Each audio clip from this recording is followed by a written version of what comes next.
Christina Marie Hartwell never imagined that taking her mother-in-law to a doctor's appointment would be the moment her entire life would shatter into 1,000 pieces. She was stopped at a red light on Madison Avenue, her hands gripping the steering wheel when she saw him. Richard, her husband of 12 years, kissing another woman in his silver Mercedes, parked right next to her at the intersection. The woman was young, impossibly young, with platinum blonde hair cascading over bronzed shoulders. Her hand was on Richard's chest, her lips pressed against his in a way that spoke of familiarity, of routine, of something that had been going on for far longer than a single afternoon. Cristina felt her breath catch in her throat. The world seemed to tilt sideways. In the passenger seat, Margaret, her mother-in-law, was scrolling through her phone, completely oblivious to the scene unfolding mere feet away. Cristina's first instinct was to honk the horn, to scream, to throw open her door and confront them right there in the middle of traffic. But something stopped her. Maybe it was the way Richard's hand cupped the woman's face with such tenderness, a tenderness she hadn't felt from him in years. Maybe it was the realization that this wasn't a mistake or a momentary lapse in judgment. This was deliberate. This was a choice he had been making over and over again. The light turned green. Richard's car pulled forward, the woman laughing at something he said. Cristina sat frozen for 3 full seconds until the car behind her honked impatiently. She pressed the accelerator, her hands trembling so violently she could barely keep the car straight. Margaret finally looked up from her phone. She was a tall woman, with sharp features and silver hair pulled back in a tight bun. Her critical eyes swept over Cristina with the same disapproving look she had worn for the past 12 years. "You're driving erratically," Margaret said, her voice clipped and cold. "Are you feeling unwell? Perhaps you shouldn't be behind the wheel if you can't handle simple traffic." Cristina wanted to scream at her. She wanted to tell her what she had just witnessed, that her precious son, the man Margaret constantly defended and praised, was a cheating liar. But the words stuck in her throat like shards of glass. Instead, she simply said, "I'm fine, Margaret. Just a little tired." Margaret sniffed dismissively. "You're always tired, Cristina. When I was your age, I managed a household, raised Richard, and still had energy to volunteer at the hospital. But I suppose not everyone has the same constitution." The words stung, as they always did. Margaret had never approved of Cristina. She had made that abundantly clear from the moment Richard brought her home to meet his mother. Cristina wasn't accomplished enough, wasn't polished enough, wasn't worthy enough of the Hartwell name. Never mind that Cristina had once been a gifted pianist, scholarship bound to Juilliard, with a future that glittered with promise. Never mind that she had given up everything, her dreams, her career, her identity, to become Richard's wife and Lucas's mother. They arrived at Margaret's apartment building 15 minutes later.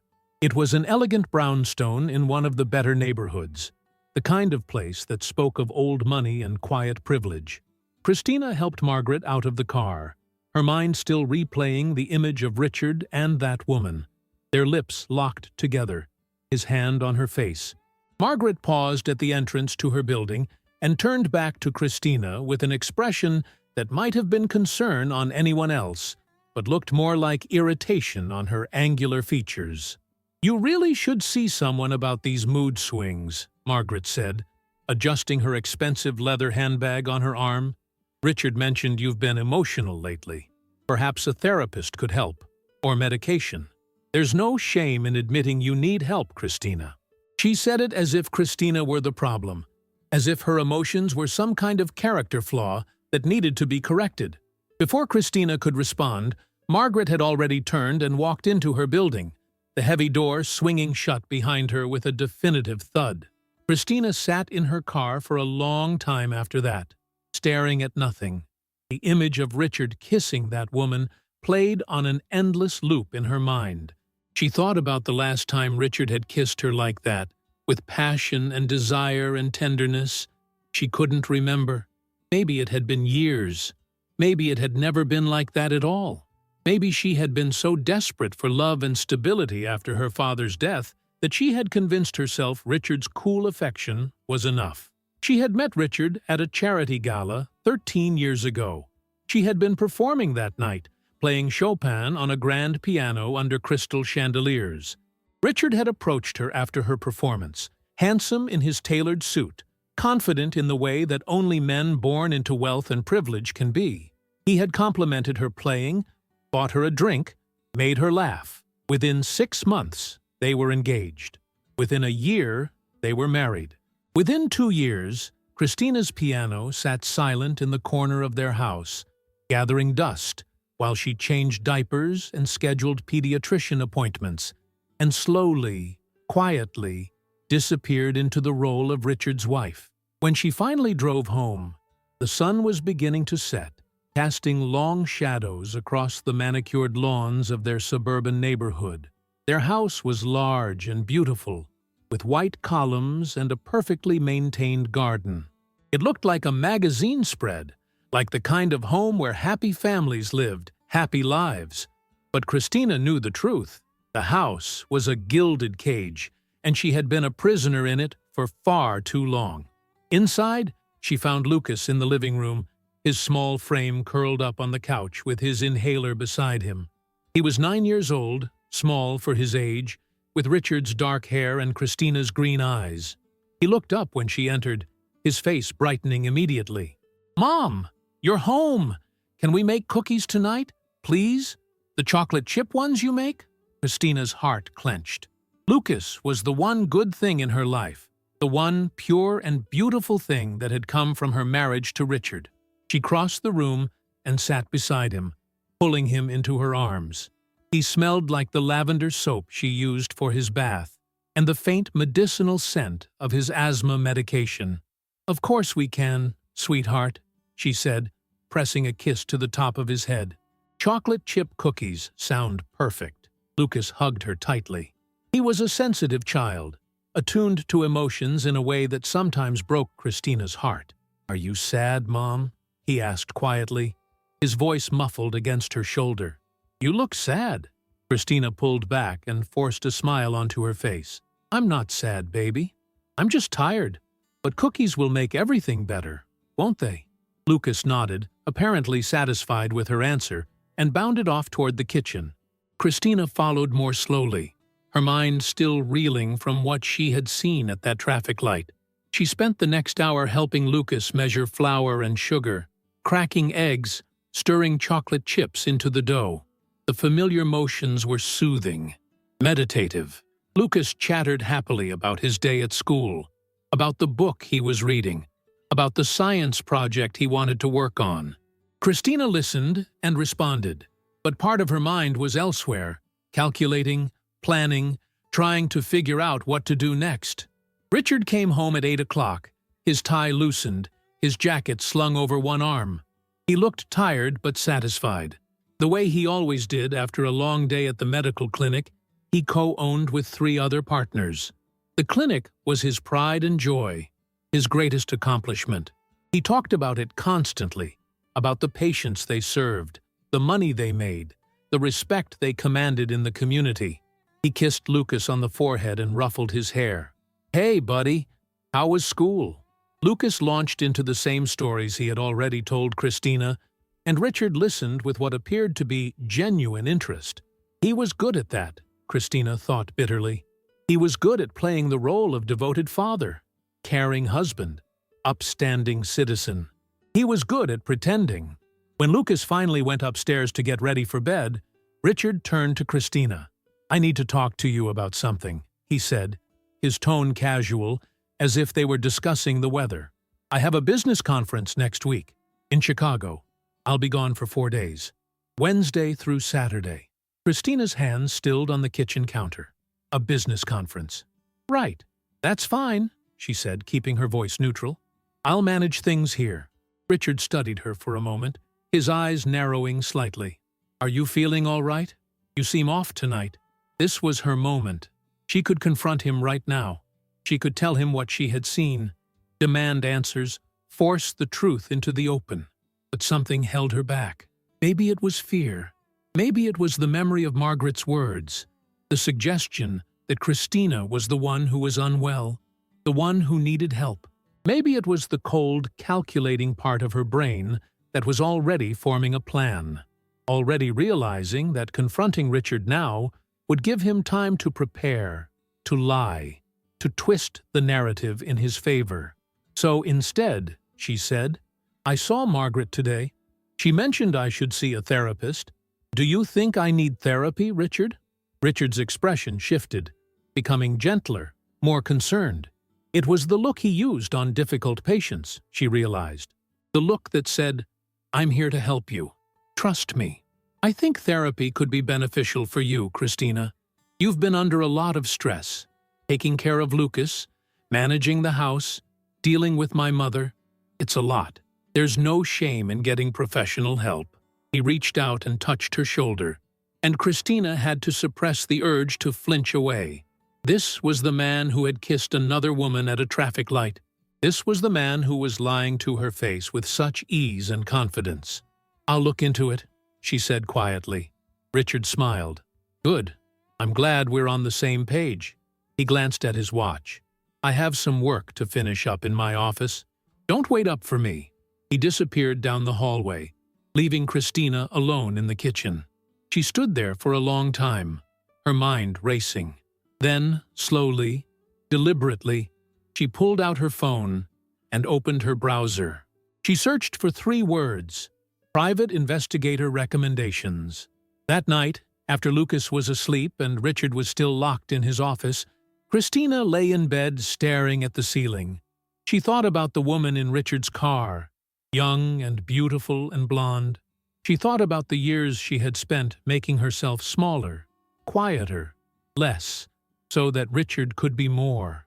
She thought about the piano in the corner of the living room that she hadn't played in 8 years. She thought about Lucas, sweet and innocent, growing up in a house built on lies, and she made a decision. She wasn't going to confront Richard. She wasn't going to cry or beg or demand explanations. She was going to do something much more effective. She was going to destroy him, not with emotion or drama, but with strategy and patience and cold, calculated precision. Richard thought she was weak. Margaret thought she was inadequate. They both thought she was someone who could be dismissed, overlooked, underestimated. They were about to discover how wrong they were. The next morning, Cristina dropped Lucas off at school and drove to a small office building on the outskirts of town. She had spent half the night researching, reading reviews, comparing prices.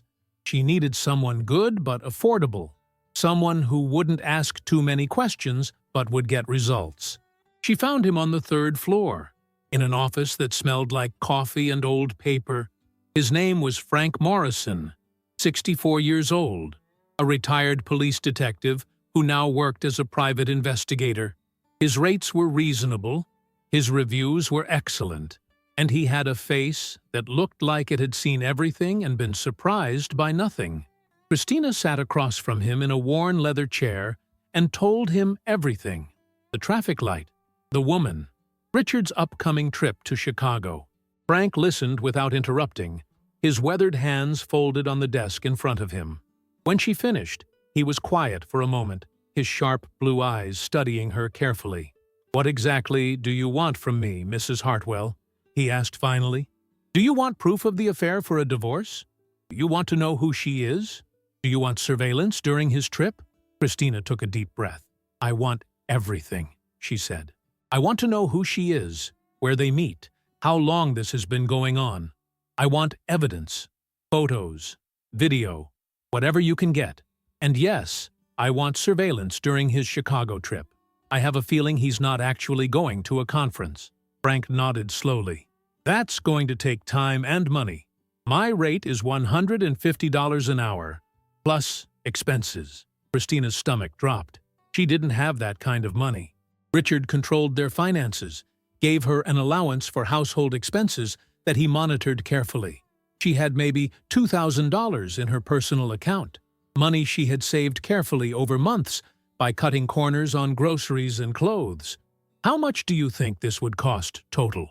Frank leaned back in his chair, considering. For a full investigation with surveillance, probably $4,000 to $5,000. Minimum. Cristina felt tears prick at her eyes, but she blinked them back. She had come this far. She couldn't give up now. I only have $2,000, she admitted quietly. Is there any way we could work something out? Frank was silent for a long moment. Then he sighed, the sound heavy with years of seeing people at their lowest points. I'll tell you what, he said. I'll do it for $2,000. Flat rate. I've got a daughter about your age. If someone was doing this to her, I'd want someone to help. He paused. But I need to warn you, Mrs. Hartwell. Once you start down this road, there's no going back. Whatever I find, you'll have to live with it. Are you sure this is what you want? Cristina met his eyes steadily. I'm sure. Frank pulled out a contract and a pen. Then let's get to work. Cristina walked out of Frank Morrison's office feeling like she had just stepped off a cliff. Her hands were shaking as she gripped her car keys, and her heart was pounding so hard she could hear it in her ears. She had done it. She had hired a private investigator. She had taken the first real step toward dismantling the life she had built with Richard, brick by careful brick. The morning air was cool against her flushed cheeks as she sat in her car and tried to steady her breathing. There was no turning back now. Frank had told her he would start immediately. He would follow Richard, document his movements, identify the woman, and gather evidence. He had asked for a recent photo of Richard, which Cristina had provided from her phone, and he had written down the address of Richard's clinic, the make and model of his car, and his typical schedule. Frank had been professional and efficient, but there had been something in his eyes, a flicker of sympathy mixed with anger, that told Cristina he had seen this story play out 100 times before. Husbands who cheated, wives who suffered in silence, families built on foundations of lies. She drove home slowly, her mind spinning with thoughts she couldn't quite organize. Part of her still couldn't believe what she had seen at that traffic light. Part of her wanted to believe there was some explanation, some innocent reason why Richard had been kissing a beautiful young woman in the middle of the afternoon. But the rational part of her brain, the part that had been slowly waking up over the past 12 years, knew better. This wasn't a misunderstanding. This was betrayal, plain and simple. When she arrived home, the house was empty and silent. Lucas was at school, Richard was at the clinic, and Cristina was alone with her thoughts. She walked through the rooms of her beautiful house and saw it with new eyes. The expensive furniture Richard had chosen, the artwork on the walls that he had selected, the color scheme he had approved. She realized with a jolt that there was almost nothing in this house that reflected her, Cristina, the woman she had been before she became Mrs. Richard Hartwell. Her piano sat in the corner of the living room, its black surface covered with a thin layer of dust. She couldn't remember the last time she had played it. 3 years? 4? Maybe longer. She sat down at the piano bench and lifted the fallboard, exposing the ivory keys beneath.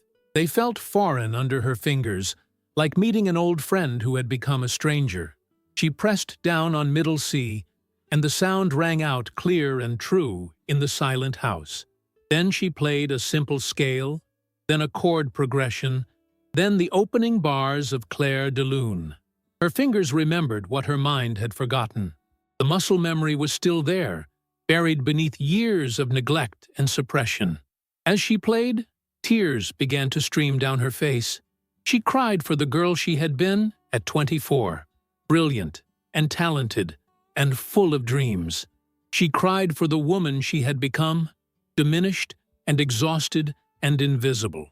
She cried for the years she had wasted trying to be good enough for a man who had never valued her in the first place. And she cried for Lucas, sweet, innocent Lucas, who was growing up in a home where love was conditional and truth was optional. When the song ended, Cristina sat with her hands in her lap, staring at the keys. Then she pulled out her phone and did something she hadn't done in years. She searched for music teaching positions in the area. Within minutes, she found 3 possibilities: a community center that offered music lessons to low-income children, a private music school that needed part-time instructors, a retirement home that wanted someone to lead a weekly music appreciation class. She bookmarked all 3 and resolved to apply that afternoon. If she was going to leave Richard, and she was increasingly certain that she would need her own income. She would need to be able to support herself and Lucas without depending on Richard's money. She had given up her career for him, but maybe it wasn't too late to reclaim some piece of it. Maybe she could still be the pianist she had once dreamed of becoming, even if the dream looked different now. The rest of the morning passed in a blur of activity. Cristina filled out online applications for the teaching positions, updated her resume, and even recorded a short video of herself playing the piano to include with her submissions. It felt strange and exhilarating to talk about her skills and experience, to present herself as someone with value beyond her ability to manage a household and care for a child. When she finished, she felt more alive than she had in years. At noon, her phone buzzed with a text message from Richard. The message was brief and businesslike, as all his messages to her were. "Dinner meeting tonight. We'll be home late. Don't wait up." Cristina stared at the message for a long moment, wondering if he was really at a dinner meeting or if he was with that woman, the blonde with the bronzed skin and the easy laugh. She typed back a simple, "Okay," and set her phone down. Frank called her that afternoon while she was picking up Lucas from school. "Mrs. Hartwell," he said, his gravelly voice crackling through the car speakers, "I've been following your husband since this morning. I have some preliminary information, but I'd rather discuss it in person. Can you meet me tomorrow?" Cristina's heart leapt into her throat. "You already found something?" "Yes, ma'am. And you're going to want to sit down when you hear it." They agreed to meet the next morning at a coffee shop across town, somewhere Richard would never go. Cristina hung up and glanced in the rearview mirror at Lucas, who was buckled in the back seat, reading a book about dinosaurs. He looked so small and vulnerable, so blissfully unaware of the storm that was gathering around him. Cristina made a silent promise to herself that no matter what happened, she would protect him. She would make sure he grew up knowing he was loved and valued, that he didn't have to shrink himself to make someone else feel bigger. That evening, Cristina made dinner for herself and Lucas. Richard's empty chair at the table felt less like an absence and more like a relief. Lucas chatted happily about his day, about the math test he had aced, and the kickball game at recess, where he had actually caught the ball for once. Cristina listened and smiled, and felt a fierce protective love surge through her. This child deserved better than a father who lied, and a mother who enabled those lies by staying silent. After dinner, they played a board game together, and then Cristina read to Lucas until he fell asleep. She sat on the edge of his bed for a long time after he drifted off, watching his chest rise and fall with each breath, listening to the slight wheeze that his asthma gave him even with his medication. She thought about all the nights she had sat here, worrying about his health, advocating for him with doctors and teachers, making sure he had everything he needed. She had been a good mother. Whatever else she had failed at, she had succeeded at that. Richard came home just after 10 o'clock. Cristina was already in bed, pretending to be asleep. She heard him move through the house, heard the clink of ice in a glass as he poured himself a drink, heard his footsteps on the stairs. He came into their bedroom and undressed in the dark, then slid into bed beside her. He smelled like expensive cologne and something else, something floral and feminine. Perfume. The woman's perfume. Cristina kept her breathing slow and even, fighting the urge to confront him. Not yet. She needed more information. She needed evidence. She needed a plan. Frank would give her what she needed. She just had to be patient. The next morning, Cristina dropped Lucas at school and drove to the coffee shop where she was meeting Frank. It was a small, independently owned place with mismatched furniture and local art on the walls. Frank was already there, sitting at a corner table with a laptop open in front of him. He looked up when Cristina approached and gestured for her to sit down. "I ordered you a coffee," he said, pushing a steaming mug toward her. "Black, right? You look like a black coffee person." Cristina managed a weak smile. "Thank you." She sat down and wrapped her hands around the mug, grateful for its warmth. "What did you find?" Frank turned his laptop so she could see the screen.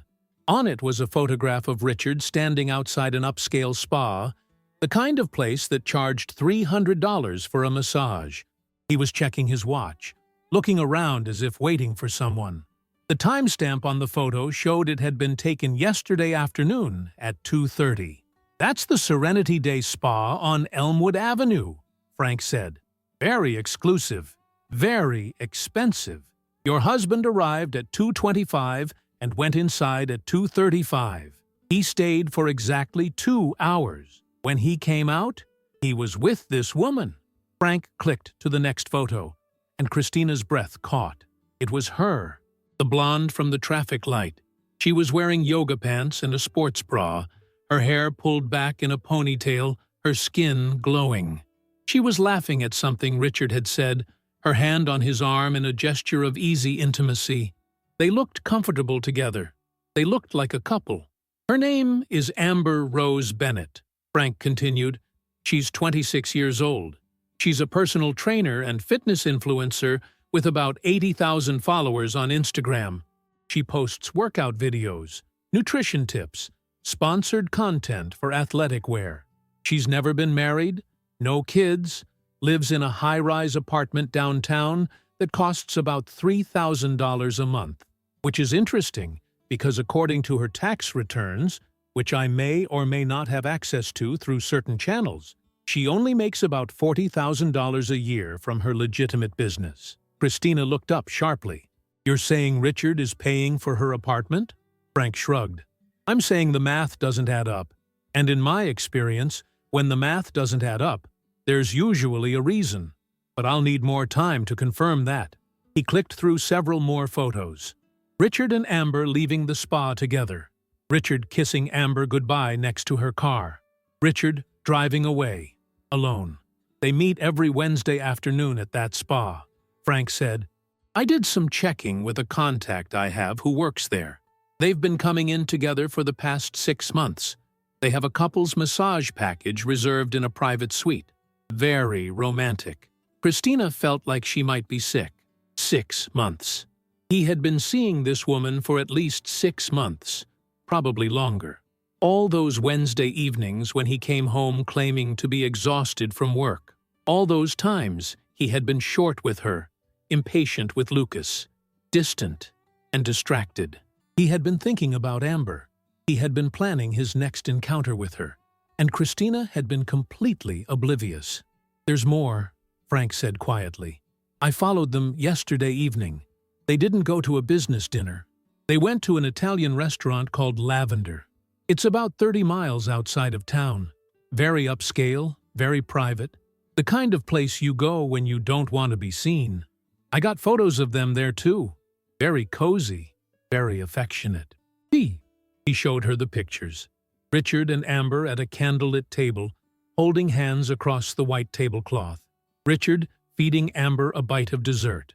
Amber leaning across the table to whisper something in Richard's ear. Cristina felt tears burning behind her eyes, but she blinked them back. She would not cry in front of Frank Morrison. She would not fall apart. "When is his Chicago trip?" Frank asked. "Next Wednesday through Saturday," Cristina said, her voice surprisingly steady. Frank nodded. "I guarantee you he's not going to Chicago. Want me to find out where he's really going?" "Yes," Cristina said. "I want to know everything." Frank closed his laptop and looked at her with those sharp blue eyes. "Mrs. Hartwell, I have to ask, what are you planning to do with this information? Are you going to confront him? File for divorce? Because if you are, I can recommend some excellent divorce attorneys."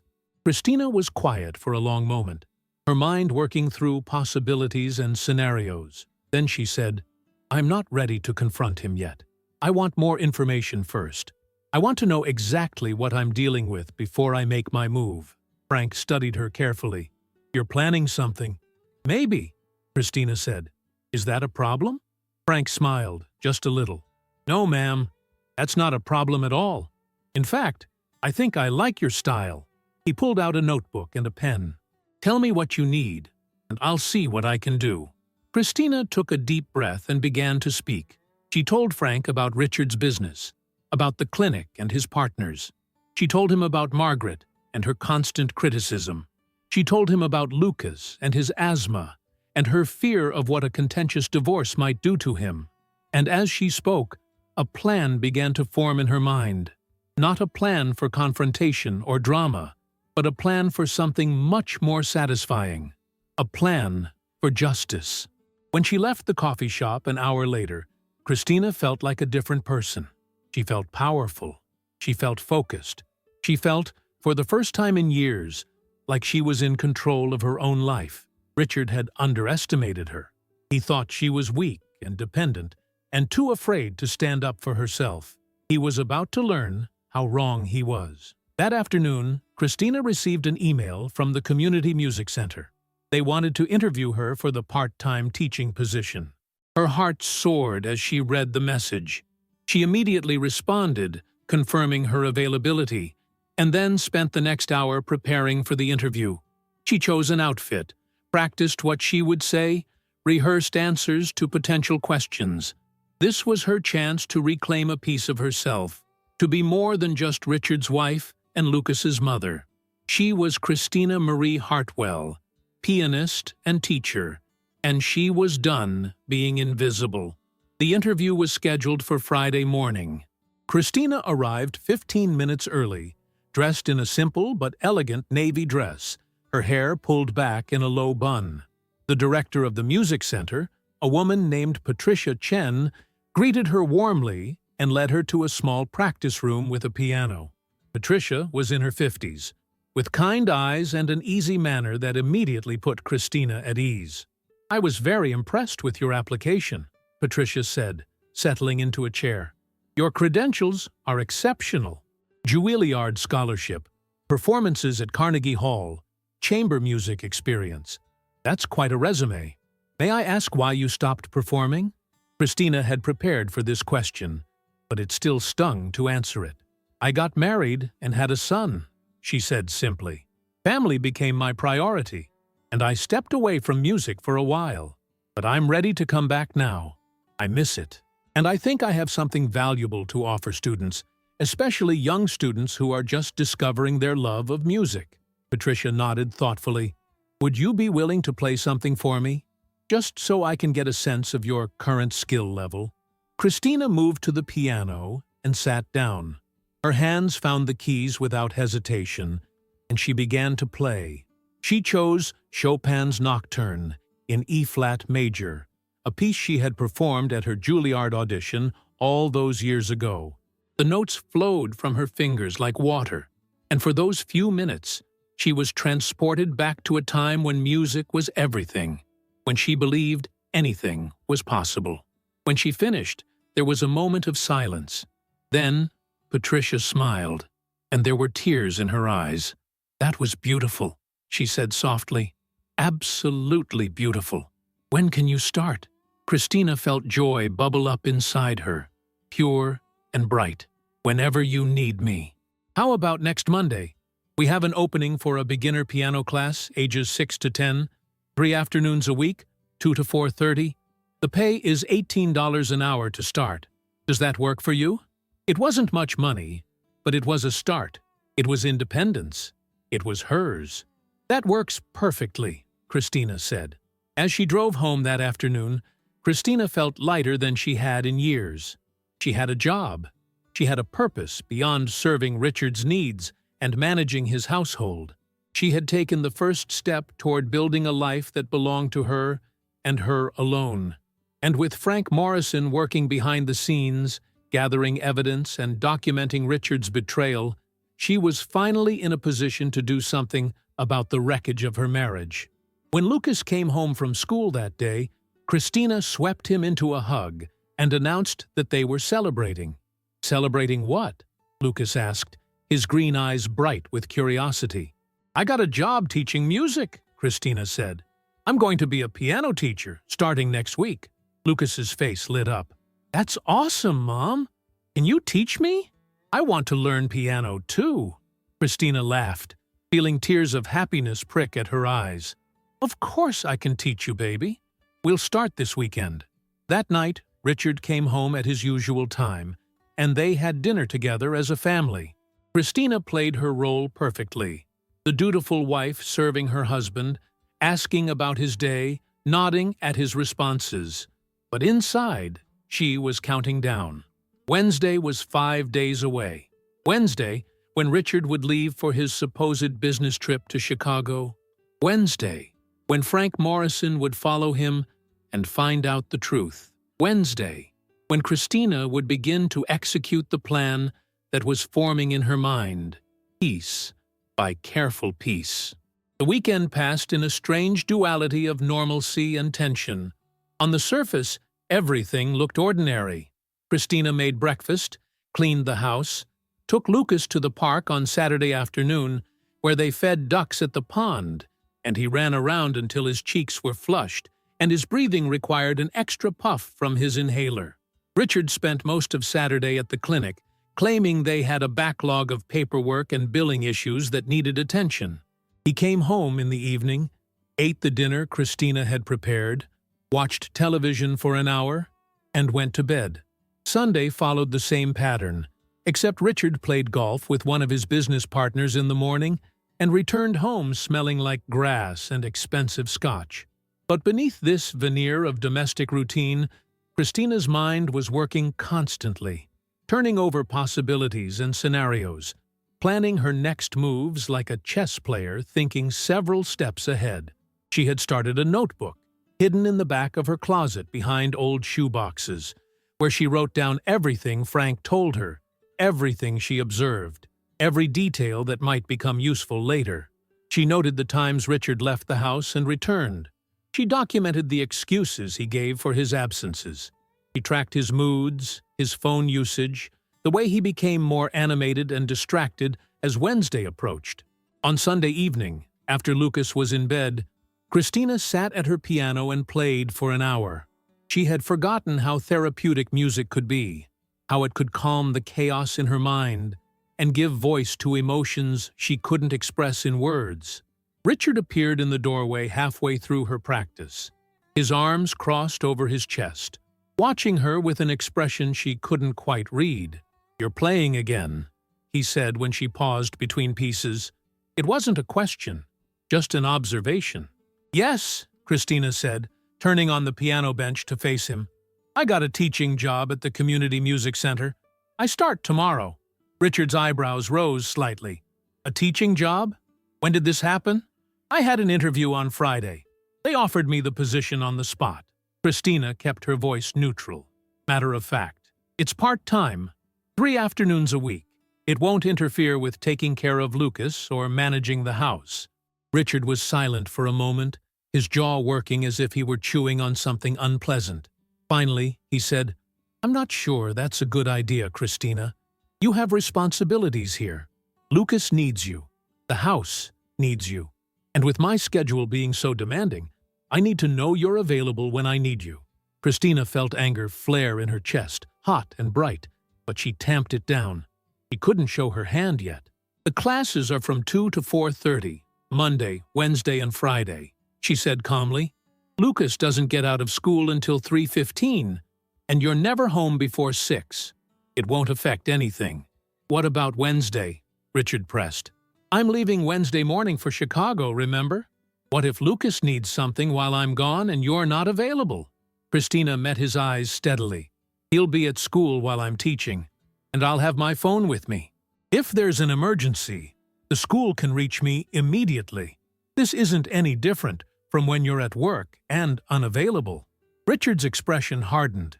"It's different, because you're choosing to take on additional obligations when you already have a full plate. I thought we agreed that your priority was the family."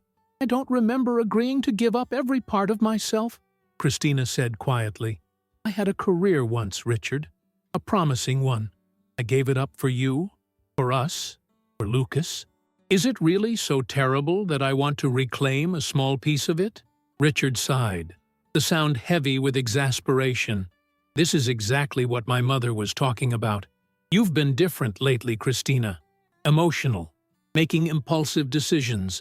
Maybe you should see that therapist before you commit to something you're not ready for. Cristina stood up from the piano bench, her hands clenched at her sides. I'm teaching piano to children, Richard. I'm not running off to join the circus. And I've already committed to it. I start tomorrow. They stared at each other for a long moment, the air between them crackling with unspoken conflict. Finally, Richard shook his head and walked away.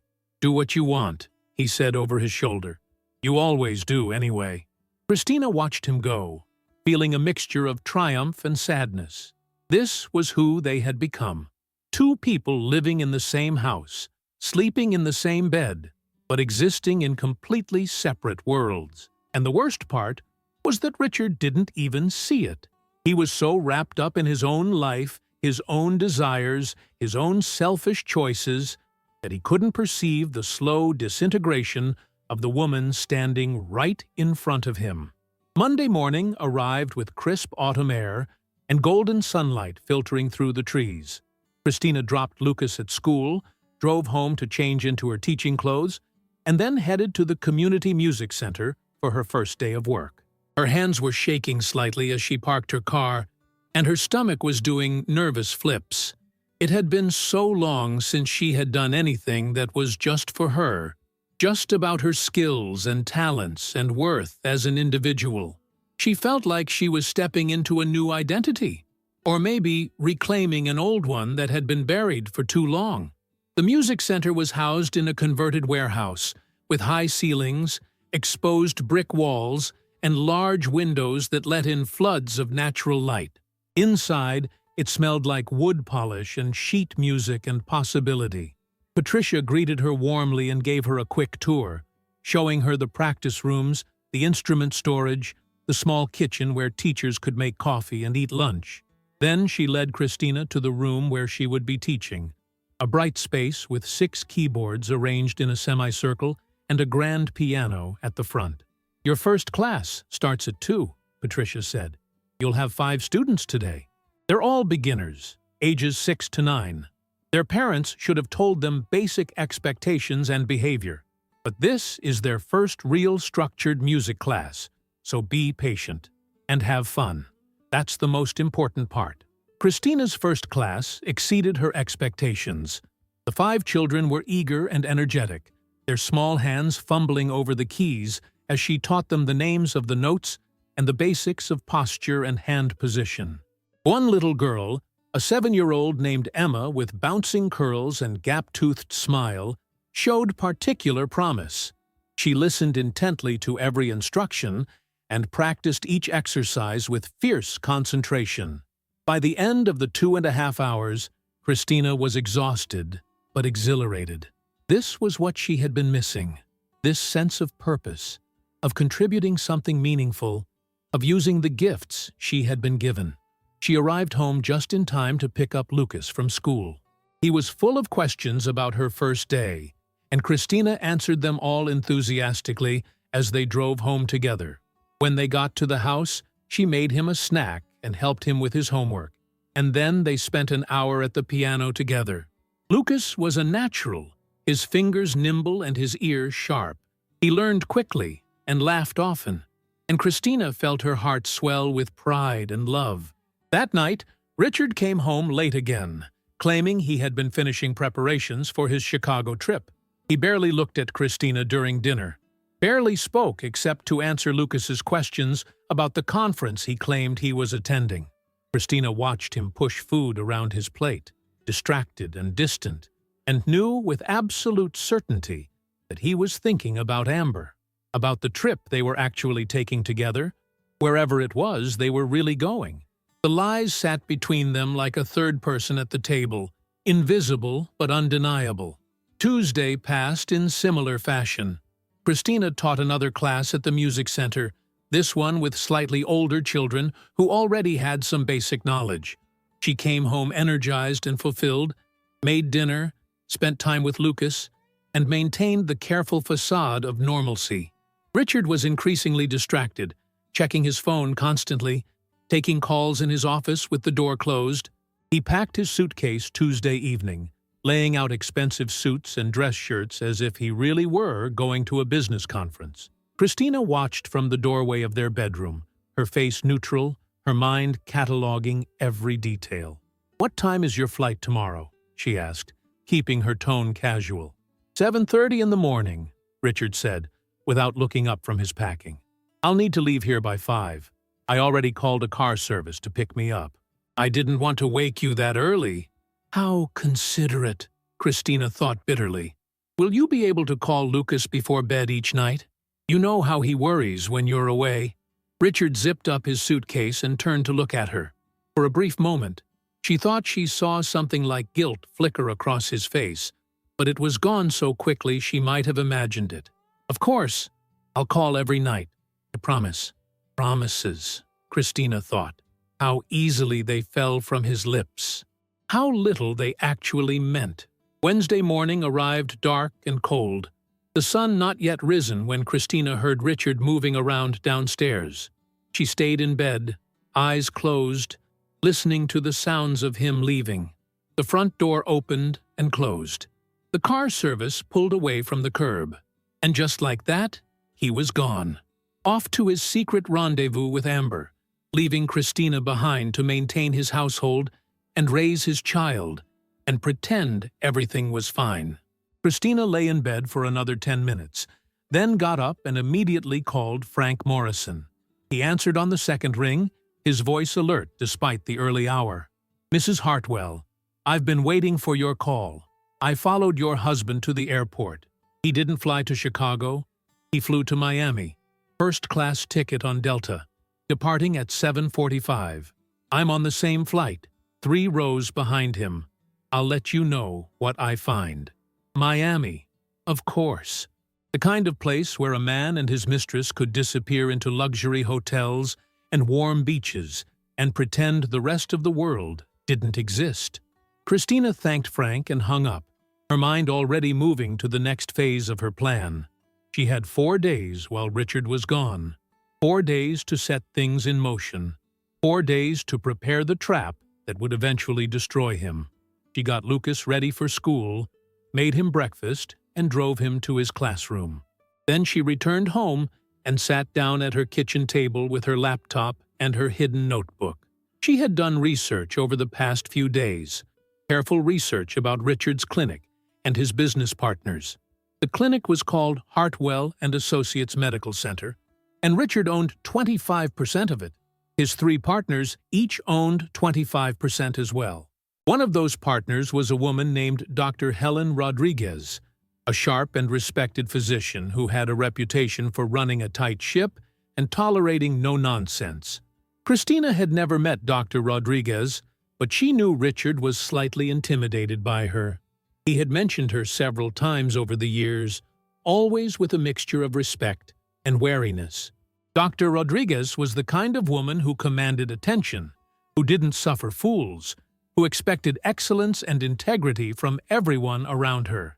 Cristina had a feeling that Dr. Rodriguez would be very interested to know that one of her business partners was engaging in behavior that could potentially damage the clinic's reputation. But that was for later. Right now, Cristina needed to focus on the immediate plan. Frank had confirmed that Richard and Amber had a regular Wednesday afternoon routine at the Serenity Day Spa. Even though Richard was currently in Miami, Cristina knew the reservation would still be in the system. Amber would likely show up expecting to use her usual spa services, not knowing Richard wasn't there to join her. This presented an opportunity. Cristina picked up her phone and dialed the spa. When the receptionist answered, Cristina put on her best professional voice. "Hello, this is Jessica calling from Amber Bennett's management team. I need to cancel her appointment for today. She's been called away for an emergency photo shoot and won't be able to make it." The receptionist, young and cheerful, responded immediately. "Oh no, that's unfortunate. Yes, I have her down for 2:30. I'll cancel that right away. Should I reschedule her for next week?" "Actually," Cristina said, thinking quickly, She's going to be traveling for the next month. Can you just remove her from the system for now? She'll call when she's back in town. No problem at all. Consider it done. Cristina hung up, feeling a small thrill of satisfaction. Step 1 complete. But that was just the beginning. She spent the next hour making phone calls, first to a burner phone company where she ordered an untraceable prepaid phone to be delivered to a post office box she had rented under a fake name. Then she called Lavender, the upscale Italian restaurant where Richard and Amber had their Friday night dates. She made a reservation for 2 under the name Richard Hartwell for this coming Friday at 7 o'clock. The hostess confirmed the reservation cheerfully, having no idea that she was playing a role in Cristina's carefully orchestrated plan. That afternoon, Cristina taught her music class at the community center, pouring her energy into her students and finding solace in the pure simplicity of teaching children to love music. When she picked up Lucas from school, he was excited to tell her about the art project he had made, a painting of their family that showed Cristina, Lucas, and even their old dog that had passed away 2 years ago. Notably, Richard was missing from the picture. When Cristina asked about it, Lucas shrugged. "I forgot," he said simply. But Cristina wondered if it was really forgetfulness, or if, on some subconscious level, Lucas already understood that Richard was absent in all the ways that mattered. That evening, after Lucas was in bed, Cristina's phone rang. It was Frank Morrison. "Mrs. Hartwell, I'm sending you some photos. You're going to want to be sitting down when you look at them." Cristina moved to the couch and opened her email on her laptop. The photos loaded slowly, each one more damning than the last. Richard and Amber on a beach, her in a tiny bikini, him without his shirt, both of them tanned and laughing. Richard and Amber at an outdoor restaurant, drinking cocktails and feeding each other appetizers. Richard and Amber entering a luxury hotel, the kind of place that cost $1,000 a night. And finally, a photo taken through a window with a telephoto lens. Richard and Amber in a hotel room, embracing, his hands on her body, in a way that left no doubt about the nature of their relationship. Cristina stared at the photos for a long time, feeling strangely detached from the emotions they should have provoked. She should be crying, she thought. She should be devastated. But instead, she felt cold and focused, like a surgeon preparing for a difficult operation. These photos were evidence. They were ammunition. They were proof that she wasn't crazy or paranoid or making things up. Richard had done this. He had chosen this. And now he would face the consequences. "Mrs. Hartwell?" Frank's voice came through the phone. "Are you okay?" "I'm fine," Cristina said. And she meant it. "This is exactly what I needed. Thank you, Frank." "There's something else," Frank said hesitantly. "I did some digging into your husband's finances while I had some downtime. I found some irregularities that concern me. Unexplained cash withdrawals, payments to shell companies, discrepancies in the clinic's books. I think there might be more going on here than just an affair. Would you like me to investigate further?" Cristina's pulse quickened.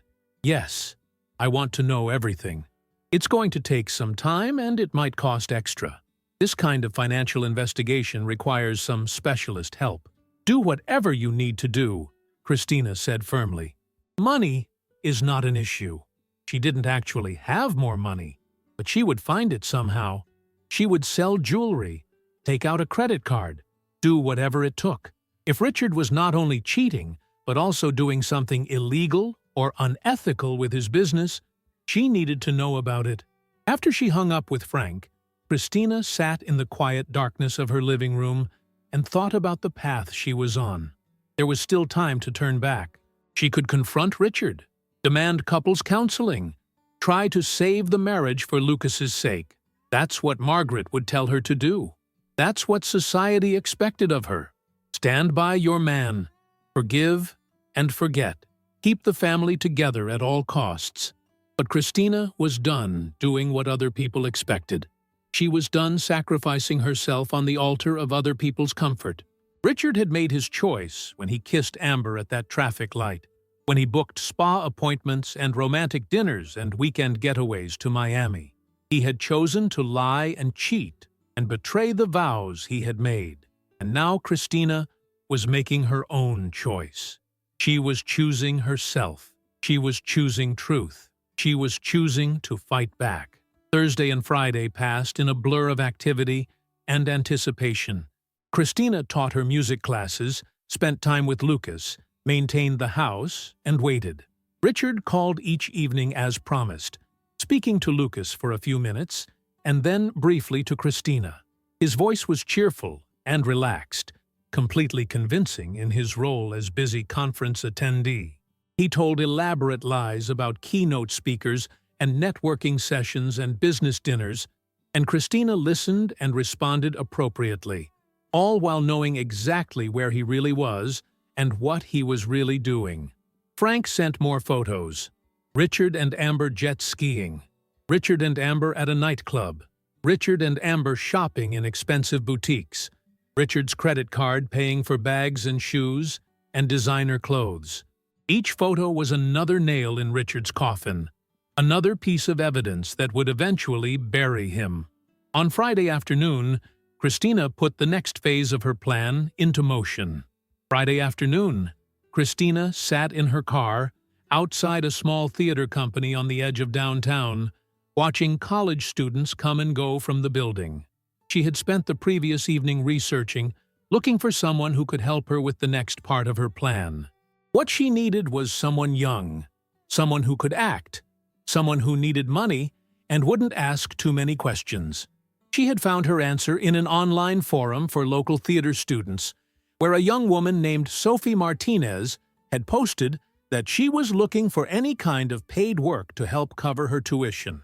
Cristina had sent Sophie a carefully worded message explaining that she needed someone for a one-time acting job that paid $500 cash. Sophie had responded within an hour, eager and curious. They had agreed to meet at a coffee shop near the theater, neutral territory where Cristina could assess whether Sophie was the right person for what she needed. Sophie arrived 10 minutes late, breathless and apologetic, her dark hair pulled back in a messy ponytail. She was pretty in an approachable way, with warm brown eyes and an open, friendly face. She couldn't have been more than 22 years old.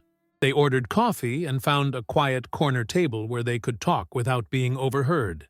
"So," Sophie said, leaning forward with undisguised curiosity, "what exactly is this acting job?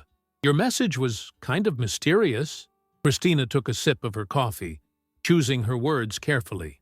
"I need you to play a role for approximately 2 hours next Friday evening. You would be working as a waitress at an upscale restaurant called Lavender. The job would involve serving a specific table, following a script I've prepared, and executing some carefully timed actions. It's completely legal, I promise you, but it does require discretion and the ability to think on your feet if things don't go exactly as planned." Sophie's eyes widened with interest. "Is this like a prank show or something? Are you going to film it?" "No filming," Cristina said firmly. "This is personal. Someone has hurt me very badly, and I'm evening the score in a way that won't cause any physical harm, but will definitely cause embarrassment and consequences. I understand if that makes you uncomfortable. I'm not asking you to do anything illegal or dangerous, but I am asking you to help me teach someone a lesson they very much deserve." Sophie was quiet for a moment, studying Cristina's face. Then she said, "Is this about a cheating boyfriend?" "Husband," Cristina corrected. "And his mistress." Sophie's expression shifted to one of understanding and sympathy. "My mom went through something similar. My dad cheated on her with his secretary for 3 years before she found out. It destroyed her. She's still not the same person she was before." He paused. "What do you need me to do?" Cristina pulled out a folder from her bag and slid it across the table. Inside were several pages of detailed instructions, a floor plan of the restaurant that she had obtained by claiming she was planning a private party, and photos of Richard and Amber. "Read through this. Take your time. If you have any questions, or if you want to back out, I completely understand. But if you're willing to help me, I'll give you $250 now, and $250 when the job is done." Sophie opened the folder and began reading. As she went through the pages, her expression changed from curious to impressed to slightly gleeful. When she finished, she looked up at Cristina with newfound respect. "This is genius. Seriously genius. And you're sure this will work?" "I've planned it very carefully," Cristina said. "But I need someone who can improvise if something unexpected happens. Someone who can stay in character under pressure. Can you do that?" Sophie grinned. "I played Lady Macbeth last semester. I can definitely handle a clumsy waitress who accidentally spills things. When do we start rehearsing?" They spent the next hour going over every detail of the plan. Cristina explained that she had already secured Sophie a one-night position at Lavender through a contact she had made by calling the restaurant and speaking to the manager, a harried woman named Carol, who was always short-staffed on weekends. Cristina had told Carol that she knew a reliable college student who had waitressing experience and was looking for extra work. Carol had been grateful for the help and agreed to put Sophie on the schedule for Friday night without even interviewing her. The plan was simple, but required precise timing. Richard and Amber would arrive at the restaurant at 7 o'clock for their regular Friday date night. Sophie would be their server. At a specific point during the meal, Sophie would accidentally spill a drink on Amber's expensive outfit. In the confusion that followed, while Amber was in the bathroom trying to clean up and Richard was distracted and angry, Sophie would briefly have access to Richard's phone, which he always left on the table. Cristina would be in the restaurant, seated strategically where she could see everything but wouldn't be easily noticed. She would be wearing a disguise, a blonde wig and glasses, dressed in red instead of her usual conservative colors. While Sophie created the distraction, Cristina would send a carefully crafted text message from Richard's phone to Dr. Helen Rodriguez, his business partner. The message would say, "Need urgent advice about the partners. We'll be at Lavender Restaurant in 15 minutes. Please come." Then Cristina would delete the message from Richard's sent folder, and Sophie would return the phone to exactly where it had been. Dr. Rodriguez would arrive, find Richard on a date with a young woman who was clearly not his wife, and draw her own conclusions about Richard's character and judgment. It wouldn't destroy him, but it would plant seeds of doubt and concern that would grow over time. And more importantly, it would set the stage for larger revelations to come. Sophie listened to all of this with growing excitement. But what if the phone is locked? What if he sees the message being sent? "He won't," Cristina said confidently. "I've observed him for years. He always leaves his phone face up on the table during dinner. He's constantly checking it. And his passcode is Lucas's birthday. Month, day, year. I've watched him enter it 1,000 times. 1, 2, 1, 5, 2, 0, 1, 5. Sophie nodded slowly. "Okay, I can do this. But I have one question. Why are you doing all this elaborate planning instead of just confronting him and filing for divorce?" Cristina was quiet for a moment, considering her answer. "Because confrontation would give him power," she finally said. "It would give him the opportunity to lie, to manipulate, to make me doubt myself. His mother already thinks I'm emotionally unstable. If I confronted him, he would use that against me. He would say I was crazy, jealous, paranoid. He would make himself the victim and me the villain. This way, I control the narrative. I gather evidence. I expose him piece by piece until there's nowhere left for him to hide, and no way for him to spin the story in his favor." Sophie looked at Cristina with something like awe. "You're kind of scary, you know that? In a good way." Cristina smiled, a cold smile that didn't reach her eyes. "Good. I've spent 12 years being underestimated.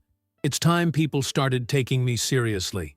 They finalized the details and exchanged phone numbers. Cristina gave Sophie $250 in cash, counted out in 20s from the envelope she had been carefully saving.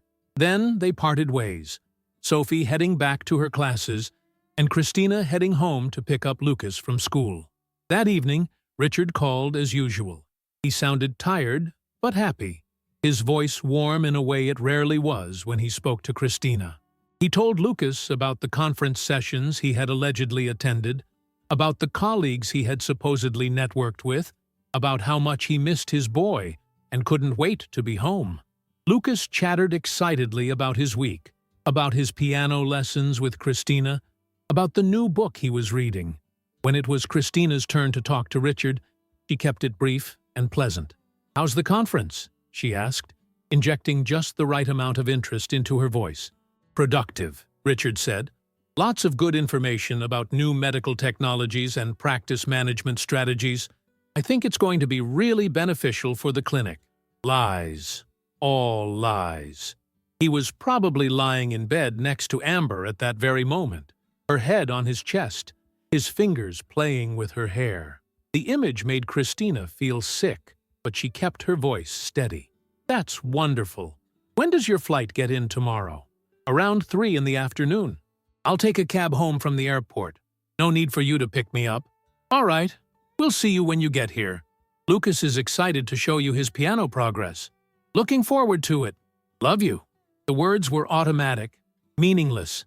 Cristina responded with the same hollow phrase and hung up. She sat for a moment in the quiet of her bedroom, processing the conversation, preparing herself for Richard's return. He would come home tomorrow, tanned and relaxed from his Miami vacation with his mistress, and he would slip back into his role as husband and father as if nothing had happened.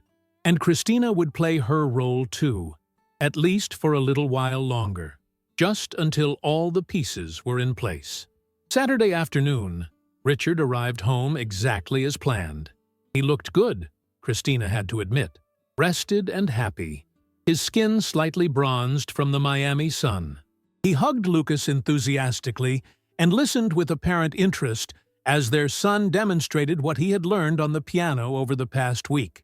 He complimented Cristina on how clean the house was and mentioned that he had brought her a small gift from Chicago, a coffee mug with the city skyline on it. Cristina accepted it with appropriate gratitude, marveling at the lengths he went to in order to maintain his facade. That evening, they had dinner together as a family. Richard told more fabricated stories about the conference, and Cristina asked polite questions, and Lucas listened with the innocent trust of a child who had no reason to doubt his father. After dinner, Richard retreated to his office to catch up on work emails, and Cristina helped Lucas with his bath and bedtime routine. When she finally went to bed herself, Richard was already asleep, or pretending to be. She lay beside him in the darkness, this man who was a stranger to her now, and thought about the week ahead. Sunday was uneventful. Richard played golf again. Cristina took Lucas to the park. They had a quiet dinner at home. Monday, Cristina taught her music class and found herself grateful for the distraction. Tuesday passed similarly, and then Wednesday arrived, and with it, the execution of the first real sabotage. Cristina had spent Tuesday evening preparing. She had purchased a prepaid cell phone from a convenience store, paying cash, and giving a fake name. She had practiced disguising her voice, pitching it slightly higher, and adding a Valley Girl uptick at the end of her sentences. And she had rehearsed exactly what she was going to say, timing it down to the second. At 1:30 on Wednesday afternoon, Cristina sat in her car in the parking lot of a grocery store and dialed the number for the Serenity Day Spa. When the receptionist answered, Cristina launched into her performance. "Hi there. This is Brittany calling from Amber Bennett's social media management team. I need to cancel her appointment today at 2:30. She got called in for an emergency brand partnership meeting, and she's super sorry, but she totally can't make it." The receptionist, a different one from the week before, sounded confused. "Oh, I'm sorry, but I'm not showing an appointment for Amber Bennett today. Let me check our system." There was a pause, the sound of typing. "No, she's not in our schedule at all. Are you sure it was for today?" Cristina felt a momentary panic but recovered quickly. "Really? That's so weird. She was totally sure she had her usual Wednesday slot." Can you check if maybe someone canceled it by mistake? More typing. I do see that she had a regular standing appointment on Wednesdays that was canceled last week. It says here the cancellation came from her management team.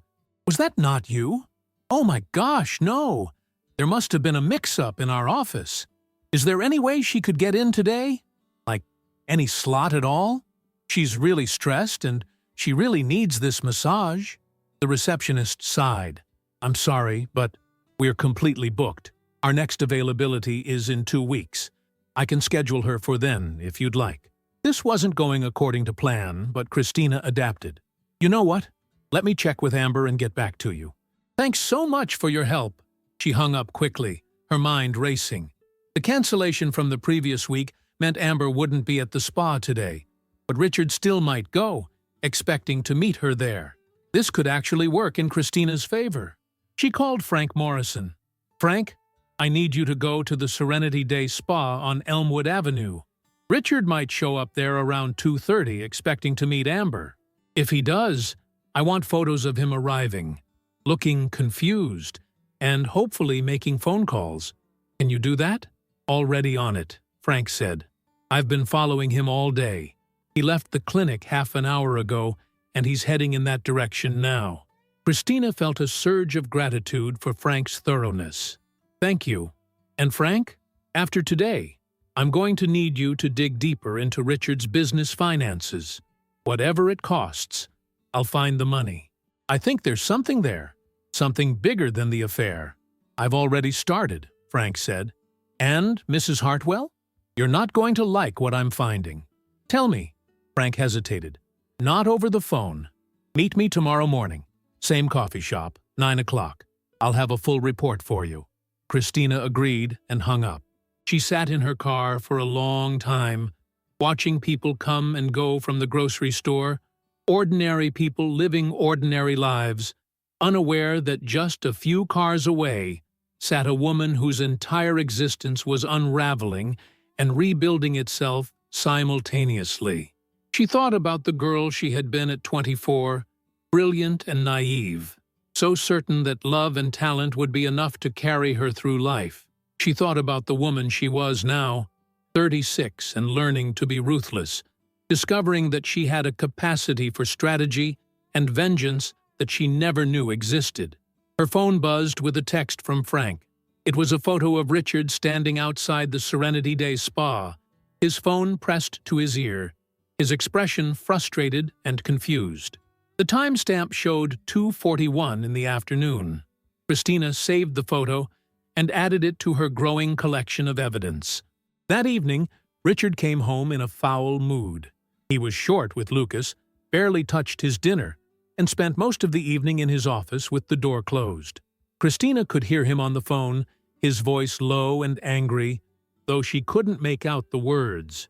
She knew he was talking to Amber, knew they were trying to figure out what had happened with their spa appointment, knew he was probably blaming her for some imagined screw-up. The thought gave Cristina a small, dark satisfaction. Thursday morning, Cristina met Frank at their usual coffee shop. He looked grim as he pushed a thick folder across the table toward her. "You were right about there being more to this story," he said without preamble. "Your husband isn't just cheating on you, he's stealing." Cristina opened the folder and began reading. What she found inside made her blood run cold. Frank had discovered that Richard was siphoning money from the clinic. Small amounts at first, but increasingly larger sums over the past 2 years. He was doing it through a complicated scheme involving fake vendors and inflated supply costs. But that wasn't the worst of it. "Keep reading," Frank said quietly. Cristina turned the page and felt her stomach drop. Richard was also involved in something far more serious, a scheme to divert expensive medications from the clinic's pharmacy and replace them with cheaper generic alternatives, pocketing the difference. He was selling the diverted brand-name medications to a black market distributor for significant profit. The documentation Frank had obtained, through methods Cristina decided she didn't want to know about, showed transactions going back 18 months. The total amount Richard had stolen was in excess of $400,000. "This is criminal," Cristina whispered. "This isn't just unethical. It's actually criminal. Patients could be harmed by this. People could die. That's exactly right, Frank said. This is healthcare fraud, theft, potentially endangerment if any patients were given substandard medications when they needed the real thing. Your husband could go to prison for this, Mrs. Hartwell. Real prison. For years. Cristina sat back in her chair, her mind reeling. She had known Richard was a liar and a cheat, but this was something else entirely. This was sociopathic. This was evil. How could the man who read bedtime stories to Lucas, who presented himself as a pillar of the community, who smiled and shook hands at charity events, how could that man be capable of this level of betrayal and criminality? What do you want to do with this information? Frank asked carefully. This isn't just divorce material anymore. This is something you'd need to report to the authorities. Cristina thought about Margaret, about Dr. Rodriguez, about all the patients who trusted the clinic, about Lucas, who deserved a father who wasn't a criminal. She thought about Amber, young and stupid, and probably having no idea what kind of man she was really involved with. And she thought about herself, about the years she had wasted, about the dreams she had deferred, about the woman she had become in service to a man who had never deserved her sacrifice. I want to destroy him, Cristina said finally, her voice hard and cold. Not just expose him, not just divorce him. I want to take everything from him the way he tried to take everything from me. His money, his reputation, his freedom, his future, all of it. Frank nodded slowly. Then we're going to need a more comprehensive plan. And you're going to need a very good lawyer.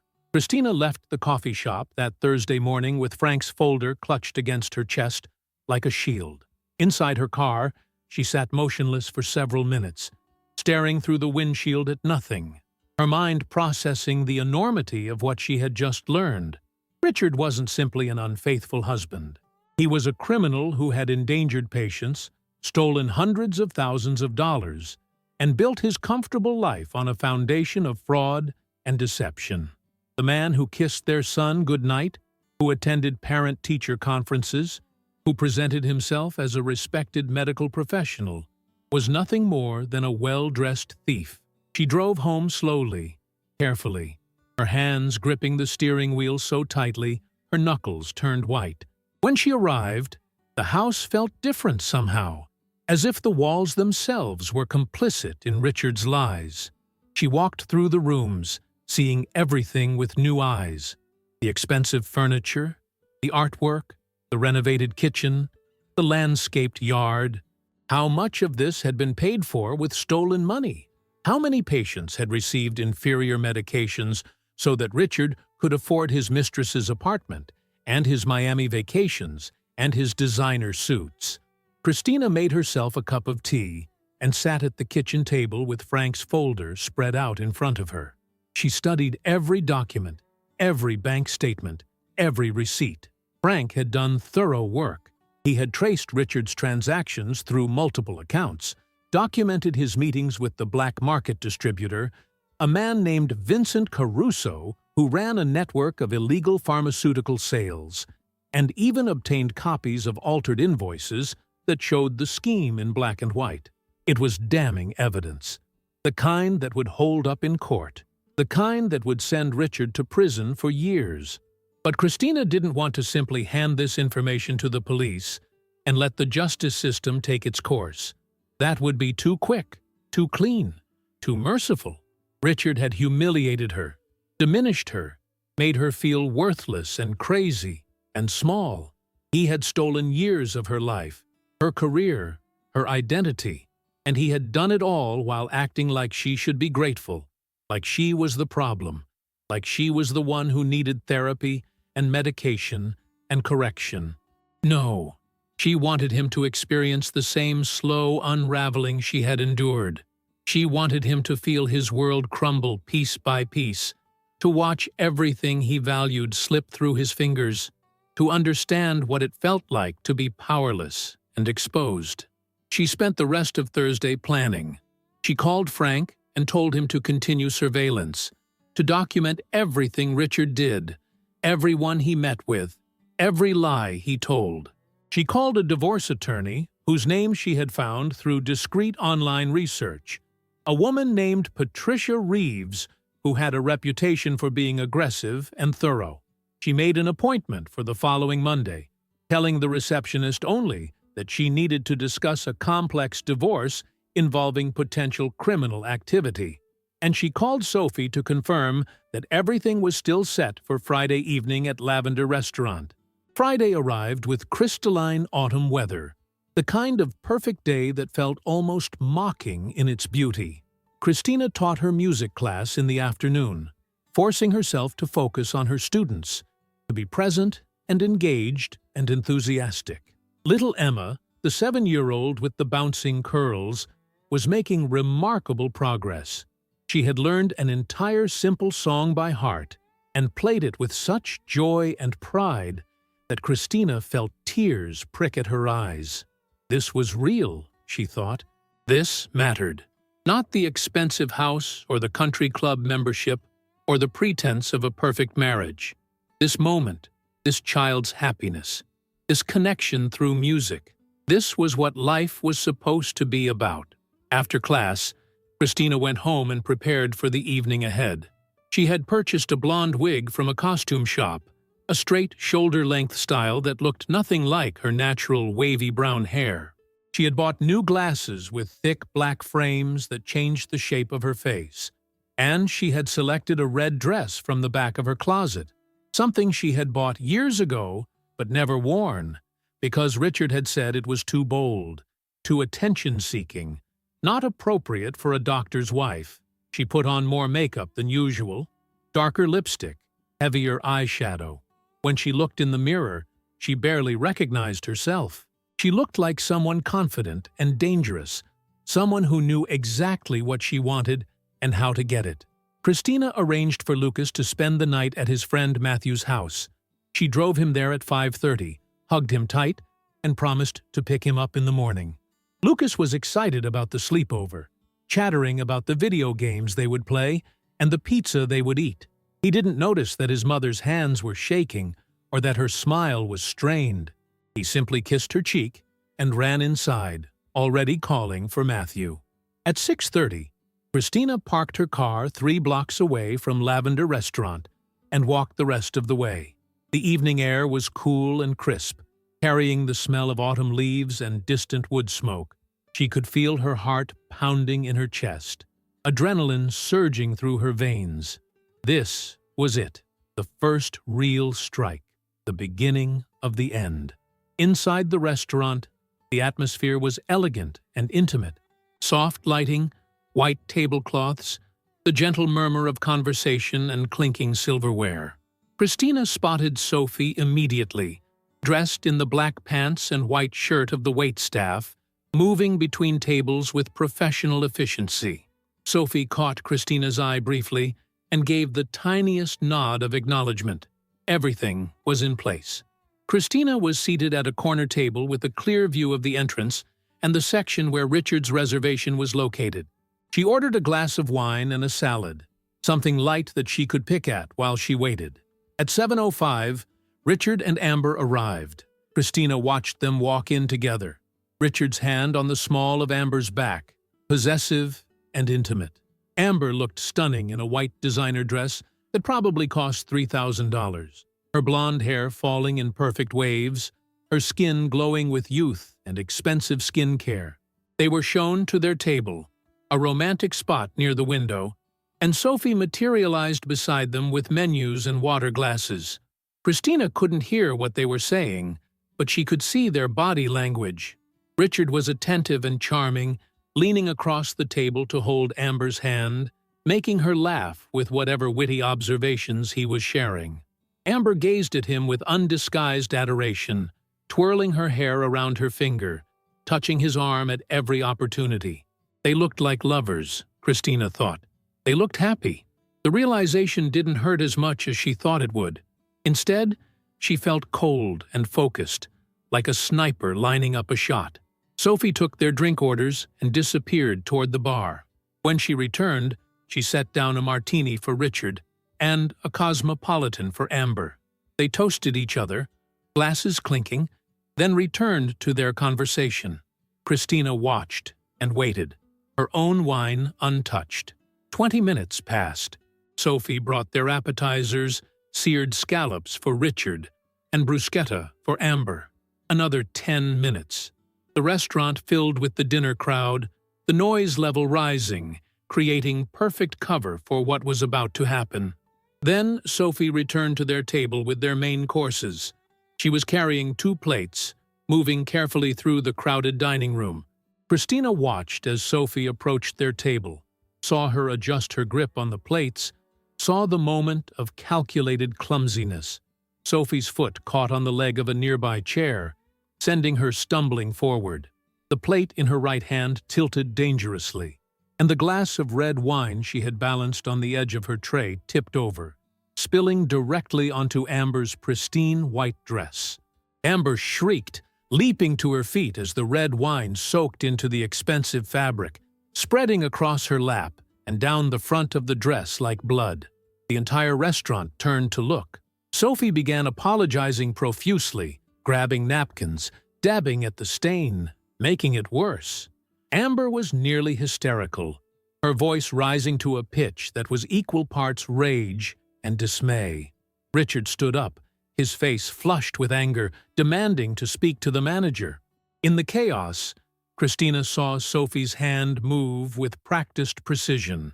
She reached for Richard's phone, which sat on the table beside his water glass, exactly where Cristina knew it would be. Sophie palmed it smoothly, her body positioned to block the view from Richard and Amber, who were both focused on the ruined dress. Cristina rose from her table and moved quickly through the restaurant, weaving between other diners until she was close enough to intercept Sophie near the kitchen entrance. They made the exchange in seconds. Sophie pressed Richard's phone into Cristina's hand, and Cristina disappeared into the ladies' restroom. Her hands were shaking as she entered Richard's passcode. 1, 2, 1, 5, 2, 0, 1, 5. Lucas's birthday. The phone unlocked immediately. Cristina pulled up the text messages and found Dr. Helen Rodriguez's contact information. She typed quickly, "Need urgent advice about the partners. Will be at Lavender Restaurant in 15 minutes. Please come." She hit send and watched the message go through. Then she deleted it from the sent folder, cleared the notification, and slipped back out of the restroom. Sophie was waiting by the kitchen, partially hidden behind a large potted plant. Cristina handed her the phone, and Sophie tucked it into her apron pocket before returning to Richard's table. Cristina returned to her own table just in time to see the manager arrive, a thin man in an expensive suit who was making profuse apologies to Richard. Amber had disappeared, presumably to the ladies' restroom to try to salvage her dress. Sophie stood to the side, looking appropriately mortified and apologetic. The manager was offering to comp their entire meal and provide complimentary dessert and after-dinner drinks. Richard was still angry, but beginning to calm down, accepting the apologies with the entitled air of someone accustomed to being catered to. A few minutes later, Amber emerged from the restroom. Her white dress was beyond saving, the red wine stain dark and spreading across the front. She had tried to clean it. Cristina could see the watermarks and soap residue, but she had only made it worse. Amber looked close to tears, her perfect evening ruined, her expensive outfit destroyed. She said something to Richard in a low, urgent voice, and he pulled out his wallet. But before he could throw money on the table and storm out, Sophie returned with a solution. "I'm so sorry," Sophie said, her voice trembling with perfectly feigned distress.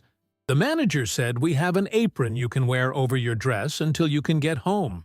It's not ideal, but at least you won't have to walk out like that."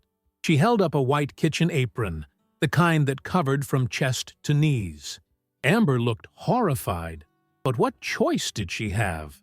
She couldn't walk through the restaurant and out to the parking lot with her dress looking like a crime scene. She snatched the apron from Sophie's hands and tied it around herself, the white fabric covering most of the stain, but making her look ridiculous. Cristina had to suppress a smile. Amber, the Instagram influencer who curated her image so carefully, who posted perfectly filtered photos of her perfect life, was standing in an upscale restaurant wearing a kitchen apron over her ruined designer dress. The manager continued his apologies and insisted they stay for their meal. The kitchen would prepare fresh entrees immediately, he promised. Everything would be perfect. Richard and Amber exchanged glances, seemed to have a silent conversation, and finally agreed to stay. They sat back down, Amber tugging at the apron self-consciously, Richard refilling his martini from the bottle the manager had left on the table. Cristina checked her watch. 14 minutes had passed since she sent the text. Dr. Helen Rodriguez would be arriving any moment. Cristina's heart was pounding so hard she could feel it in her throat. This was the moment. This was where everything changed. At exactly 7:47, Dr. Helen Rodriguez walked through the entrance of Lavender Restaurant. Cristina recognized her immediately from the photos on the clinic's website. She was in her mid-50s, tall and striking, with silver-streaked black hair pulled back in an elegant twist. She wore a charcoal gray pantsuit and carried herself with the confidence of someone accustomed to command. She spoke briefly to the hostess, scanning the dining room with sharp, intelligent eyes. Cristina watched as those eyes found Richard's table, watched as Dr. Rodriguez's expression shifted from confusion to understanding to cold anger. She began walking toward Richard, her stride purposeful and controlled. Richard looked up, saw her approaching, and his face went completely white. He stood abruptly, nearly knocking over his chair. "Helen," he said, his voice loud enough that Cristina could hear it from her table. "What are you doing here?" Dr. Rodriguez stopped a few feet from the table, her gaze moving from Richard to Amber in her kitchen apron, then back to Richard. "I received a text from you 20 minutes ago," she said, her voice icy and precise. "You said you needed urgent advice about the partners and asked me to meet you here. So here I am, Richard." "What urgent advice did you need?" Richard's mouth opened and closed like a fish gasping for air. "I didn't send you any text. There must be some mistake." Dr. Rodriguez pulled out her phone and held it up, showing him the screen. "This is your number. This is the message. It came from you." She paused, her eyes narrowing. "Unless someone else had access to your phone. Is that what you're telling me?" Amber, who had been sitting frozen during this exchange, suddenly found her voice. "Who the hell is this?" she demanded, her tone sharp and defensive. "Richard, what's going on?" Dr. Rodriguez turned her attention to Amber, looking her up and down with undisguised disdain. "I'm Dr. Helen Rodriguez, one of the partners at the medical clinic where Richard works." "And you are?" "I'm his girlfriend," Amber said, lifting her chin defiantly. The word hung in the air like a grenade. Dr. Rodriguez's expression didn't change, but Cristina saw her jaw tighten. "His girlfriend," she repeated slowly. "How interesting. Does your wife know about your girlfriend, Richard?" Richard's face had gone from white to crimson. "Helen, this isn't what it looks like. Let me explain." "Oh, I think it's exactly what it looks like," Dr. Rodriguez said coldly. "You're having an affair in a public restaurant where anyone could see you, including patients from our clinic. Do you have any idea how this looks? Do you have any concept of professional conduct? It's none of your business what I do in my personal life," Richard said, his voice rising defensively. "It becomes my business when it affects the reputation of the clinic," Dr. Rodriguez shot back. "We have built that practice on trust and integrity. And here you are, cheating on your wife with someone who looks barely old enough to rent a car." She turned to Amber. "How old are you, dear?" Amber bristled. "I'm 26, and you need to mind your own business, you old hag." The insult was a mistake. Cristina saw it immediately in the way Dr. Rodriguez's eyes went flat and cold. "Old hag," she repeated softly. "How charming. Richard, I think we need to schedule an emergency partners meeting next week. I have some concerns about your judgment and behavior that the other partners need to be aware of. We'll be in touch." She turned and walked away, her heels clicking sharply on the marble floor. Richard stood frozen, watching her go, his face a mask of shock and fury. Amber grabbed his arm. "What just happened? Who was that? Richard, you need to go after her and explain." But Richard didn't move. He couldn't. He had just been caught in his affair by one of the most powerful people in his professional life, a woman who controlled 40% of his business, a woman who could make his work life a living hell if she chose to. Cristina watched him sink back into his chair, his head in his hands, and felt a surge of satisfaction so intense it was almost physical. Sophie approached the table one more time, carrying their fresh entrees. "Your dinners," she said quietly, setting the plates down. Neither Richard nor Amber seemed to notice. They were too busy having a whispered argument, their voices low but urgent. Sophie caught Cristina's eye as she walked past, and Cristina gave her the smallest nod of acknowledgement. Phase 1 was complete. Cristina finished her wine and left cash on her table to cover her bill, plus a generous tip. She walked out of Lavender Restaurant without looking back, the cool night air washing over her heated skin. She drove home slowly, carefully, her mind replaying the events of the evening. It had worked. It had actually worked. Dr. Rodriguez now knew about the affair. She would tell the other partners. Richard's professional reputation was beginning to crumble. But Cristina wasn't finished. Not even close. She had more information than just the affair now. She had evidence of criminal activity, of fraud, of theft, and she was going to use every piece of it to dismantle Richard's life completely. Saturday morning arrived with gray skies and the promise of rain. Cristina picked up Lucas from his sleepover, listened to his excited stories about the evening, and took him out for pancakes at their favorite diner. Richard called in the late morning, his voice tight and strained, saying he had been called into an emergency meeting at the clinic and wouldn't be home until evening. Cristina knew exactly what that meeting was about, and she felt a dark satisfaction imagining Richard trying to explain himself to his partners. On Monday morning, Cristina met with Patricia Reeves, the divorce attorney. Patricia's office was in a sleek downtown building, all glass and steel and expensive modern furniture. Patricia herself was in her early 40s, impeccably dressed, with sharp eyes that missed nothing. Cristina spent 2 hours telling her everything: the affair, the evidence, Frank's surveillance, and most importantly, the criminal activity Richard was involved in. She showed Patricia all of Frank's documentation, every bank statement, every invoice, every photograph. Patricia listened without interrupting, taking notes on a legal pad, her expression growing more intense as the story unfolded.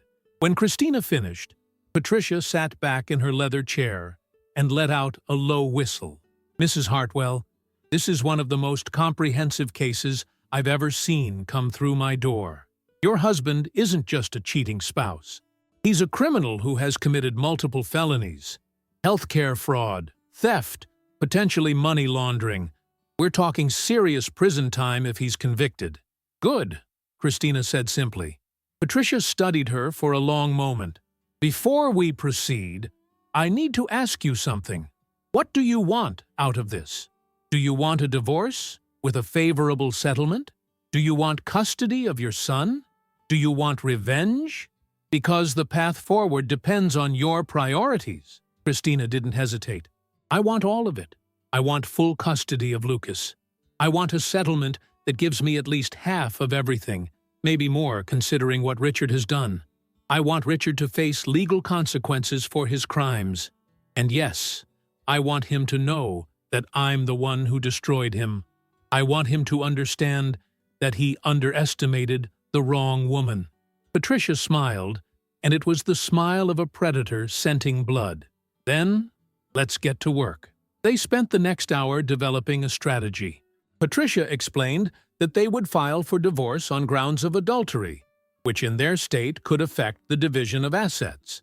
They would seek full custody of Lucas based on Richard's criminal activity and his clear lack of moral character. And most importantly, they would report Richard's fraud and theft to the appropriate authorities: the state medical board, the FBI's healthcare fraud division, and the local police.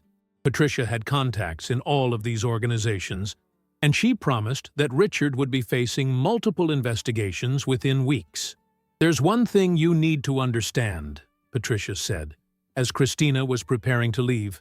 "Once we start this process, there's no going back. Richard will fight.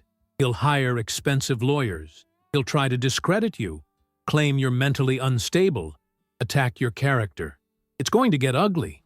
"Let it get ugly," Cristina said. "I'm not afraid of him anymore."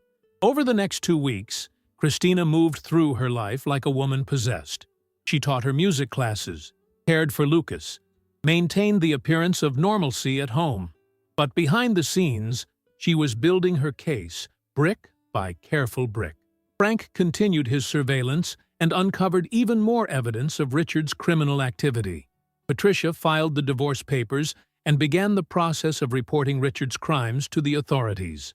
And Cristina herself began quietly securing her financial future, opening new bank accounts in her name alone, documenting every asset she and Richard owned, photographing jewelry and artwork, and anything else of value. Richard sensed that something was wrong.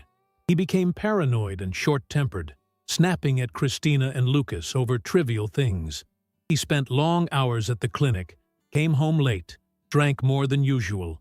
The partners' meeting with Dr. Rodriguez had clearly not gone well.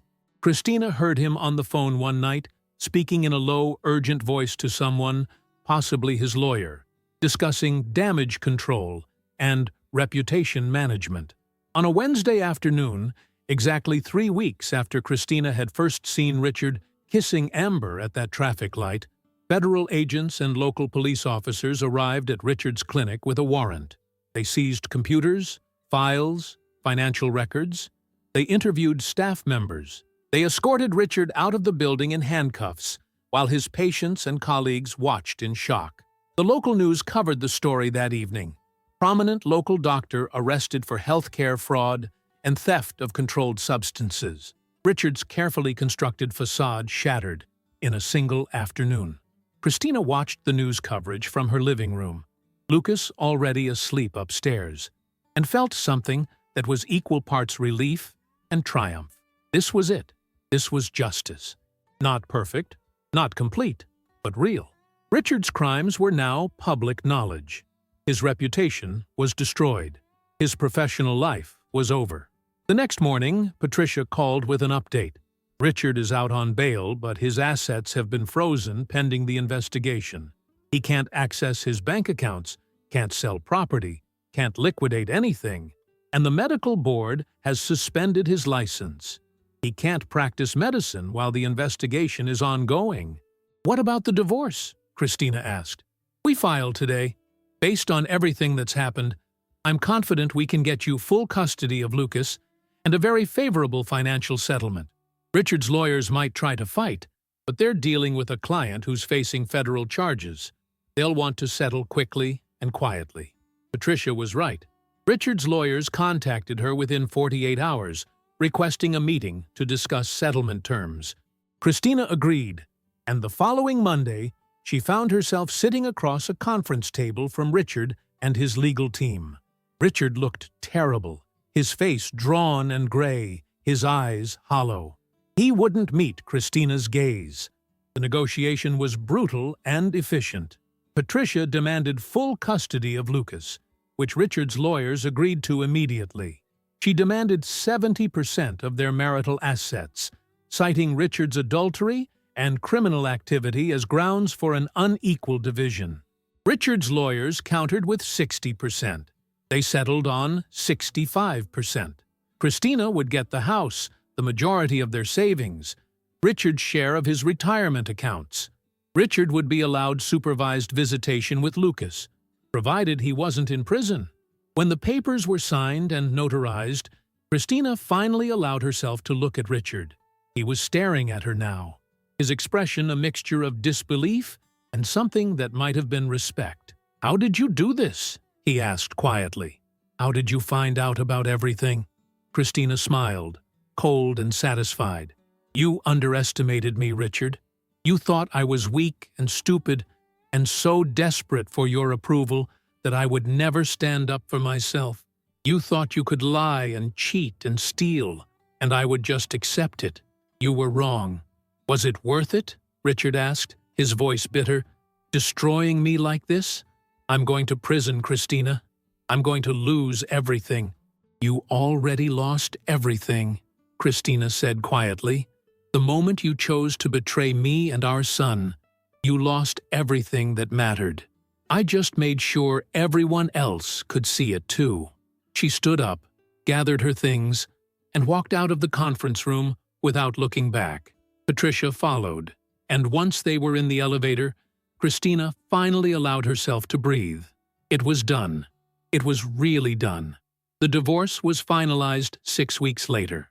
Richard pled guilty to multiple counts of healthcare fraud and theft in exchange for a reduced sentence of 5 years in federal prison. Amber, who had been investigated as a potential accomplice, was ultimately not charged but saw her social media following evaporate when her involvement with a convicted felon became public knowledge. Dr. Rodriguez and the other partners bought out Richard's share of the clinic for pennies on the dollar, using his criminal conduct as justification for the reduced price. Margaret, Richard's mother, showed up at Cristina's door 3 days after the divorce was final. Cristina almost didn't answer, but something made her open the door and invite Margaret inside. They sat in the living room, the same room where Margaret had criticized Cristina countless times over the years, and for a long moment, neither woman spoke. Finally, Margaret said, "I owe you an apology. Multiple apologies. I was wrong about you. I was wrong about my son. I enabled his behavior and his sense of entitlement, and I made your life harder than it needed to be. I'm sorry, Cristina. Truly sorry." Cristina was so surprised she didn't know what to say. Margaret continued, her voice thick with emotion. "I've been thinking a lot about the kind of mother I was to Richard. I gave him everything, never held him accountable for anything, taught him that he deserved whatever he wanted simply because he was my son. I created a monster, and you and Lucas paid the price for my failures." "Why are you telling me this?" Cristina asked quietly. Margaret reached into her purse and pulled out an envelope. "I'm changing my will. Half of my estate will go to you for Lucas's future. Richard will get nothing. He doesn't deserve it. And I want to be part of Lucas's life, if you'll allow it. Not as the critical, judgmental woman I was before, but as a grandmother who wants to make amends." Cristina took the envelope, her hands shaking slightly. Inside was a letter from Margaret's attorney confirming exactly what she had said. It wasn't enough to undo years of pain, but it was something. It was a beginning. "Lucas would like that," Cristina said finally. "He loves you, Margaret. Even when things were difficult, he always loved you." Margaret's eyes filled with tears. "I love him too, and I love you, Cristina. I should have said that years ago. You're a remarkable woman, and I'm sorry it took me this long to see it." 3 months after the divorce, Cristina's life had transformed in ways she never could have imagined. She was teaching music full-time now, having been promoted to head of the piano department at the community center. She had started performing again, small recitals at local venues, reconnecting with the part of herself she had buried for so long. Lucas was thriving, his asthma better controlled now that he wasn't living in a house full of tension and lies. He had started piano lessons in earnest and showed real talent. And then there was Daniel. Daniel Cooper, the paramedic she had met at a community health fair where she was volunteering. He was 39, a widower who had lost his wife to cancer 3 years earlier. He was kind and funny and genuine, the opposite of Richard in every way that mattered. They had started as friends, talking over coffee, sharing stories about their lives and their losses. The relationship had grown slowly, naturally, without pressure or expectations. Daniel treated Cristina like she mattered, like her thoughts and feelings and dreams were important. He made her laugh. He made her feel seen. Lucas adored Daniel. bonded with him over their shared love of science and terrible dad jokes. When Daniel asked Cristina if he could take her and Lucas to the zoo one Saturday, Lucas had been so excited he could barely sleep the night before. They had spent the day looking at animals, eating overpriced ice cream, and acting like the kind of family Cristina had always wanted, but never had with Richard. On a crisp Saturday morning in early spring, Cristina sat at her piano with Lucas beside her on the bench. They were working on a duet together, their hands moving in harmony across the keys. Sunlight streamed through the windows, and somewhere in the kitchen, Daniel was making pancakes, singing off-key to a song on the radio. Margaret was coming over later to take Lucas to a movie, part of her ongoing effort to rebuild their relationship. Cristina paused in her playing and looked at her son, at his serious expression as he concentrated on the music, at the way his fingers were growing more confident and skilled each day. She thought about the woman she had been a year ago, trapped and diminished, and slowly disappearing. She thought about the long, difficult journey she had taken to get here, the risks she had taken, the choices she had made. "Mom," Lucas said, looking up at her, "why did you stop? Did I mess up?" Cristina smiled and kissed the top of his head. "No, baby, you didn't mess up at all. I was just thinking about how lucky I am." "Lucky how?" "Lucky to have you. Lucky to have this life. Lucky that I finally found the courage to choose myself." Lucas didn't fully understand, but he grinned anyway and went back to playing. Cristina joined him, their hands moving together, creating something beautiful out of the broken pieces of their past. And for the first time in as long as she could remember, Cristina felt something that had eluded her for years. She felt free. 5 years had passed since that day at the traffic light when Cristina's world had cracked open. Lucas was 14 now, tall and confident, still playing piano and talking about maybe studying music in college. Richard had been released from prison after serving 4 years of his 5-year sentence. He lived in a small apartment across town, worked as a clerk in a medical supply warehouse, and saw Lucas twice a month under Margaret's supervision. The relationship between father and son was cordial but distant. Lucas had never quite forgiven Richard for the lies, for the betrayal, for choosing his own selfish desires over his family.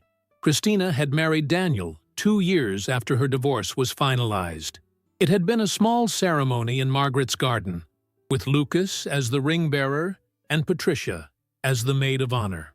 Frank Morrison had attended too, sitting in the back row and smiling with the satisfaction of someone who had helped bring justice into the world. Cristina's life was nothing like she had imagined it would be when she was 24 and scholarship-bound to Juilliard, but it was good. It was real. It was hers. On the 5-year anniversary of that fateful day at the traffic light, Cristina drove past the intersection where she had seen Richard kissing Amber. She didn't stop, didn't slow down, didn't feel the sharp pain she once would have felt. Instead, she felt gratitude. Gratitude that she had seen the truth. Gratitude that she had found the strength to act. Gratitude that she had reclaimed her life before it was too late. That evening, she played a concert at a local arts center, a benefit for the music program at Lucas's school. She performed Chopin's Ballad No. 1, a piece she had loved since childhood, but had been too afraid to attempt during her years with Richard. Her hands moved across the keys with confidence and grace, and the music soared through the concert hall, powerful and emotional and true. When she finished, the audience rose to their feet, applauding wildly. Cristina stood and bowed, tears streaming down her face. In the front row, she saw Daniel and Lucas and Margaret, all of them clapping and beaming with pride. And she knew, with absolute certainty, that she had made the right choice. Not just to leave Richard, not just to expose his crimes, but to believe that she deserved better, to believe that she was worth fighting for, to believe that it was never too late to reclaim the life that was rightfully hers. The story of Cristina Marie Hartwell wasn't a fairy tale with a perfect ending. It was a story about a woman who had been broken and who had chosen to rebuild herself, piece by careful piece. It was a story about courage and resilience and the quiet strength it takes to stand up for yourself when everyone around you is telling you to sit down and be quiet. It was a story about justice, not the kind that comes easy or clean, but the kind that you have to fight for, plan for, sacrifice for. And it was a story about hope. Hope that no matter how dark things seem, no matter how trapped you feel, there is always a way forward. There is always a chance to start over. There is always the possibility of a better tomorrow, if you're brave enough to reach for it. Cristina had been brave, and now, finally, she was free. If you enjoyed the story, leave a like and subscribe to the channel. And drop a comment below. What city are you watching from? And if your heart tells you to, feel free to leave me a tip on Buy Me a Coffee. Just check the first pinned comment. Thanks for keeping me company and for the coffee, and I'll see you in the next story.